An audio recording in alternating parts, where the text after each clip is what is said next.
বিতর্কের সূত্রপাত ২০২৫ সালে ওয়াল স্ট্রিট জার্নালের একটি প্রতিবেদন নিয়ে, যেখানে বলা হয় এপস্টেইনের ৫০তম জন্মদিনে পাঠানো একটি চিঠিতে ট্রাম্পের স্বাক্ষর ছিল। ট্রাম্প এই দাবি ভুয়া বলে উড়িয়ে দেন এবং মানহানির অভিযোগে ক্ষতিপূরণ দাবি করেন। পরবর্তীতে ওই নথি মার্কিন কংগ্রেসের মাধ্যমে প্রকাশও পায়। এতে আবারও ইস্যুটি আরও আলোচনায় আসে।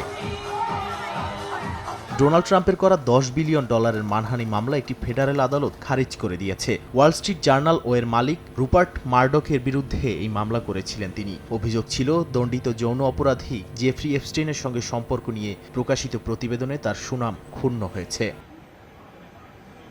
ফেডারেল বিচারক ড্যারিন গোয়েলস রায়ে বলেন, জনপরিচিত ব্যক্তিদের ক্ষেত্রে মানহানির মামলা প্রমাণ করতে হলে অ্যাকচুয়াল ম্যালিস বা ইচ্ছাকৃত ভুল তথ্য প্রচারের প্রমাণ দেখাতে হয়। কিন্তু ট্রাম্পের অভিযোগ সেই মানদণ্ড পূরণ করতে পারেনি। পত্রিকাটি আগেই তার মন্তব্য নেওয়ার চেষ্টা করেছে এবং তার অস্বীকৃতিও প্রকাশ করেছে।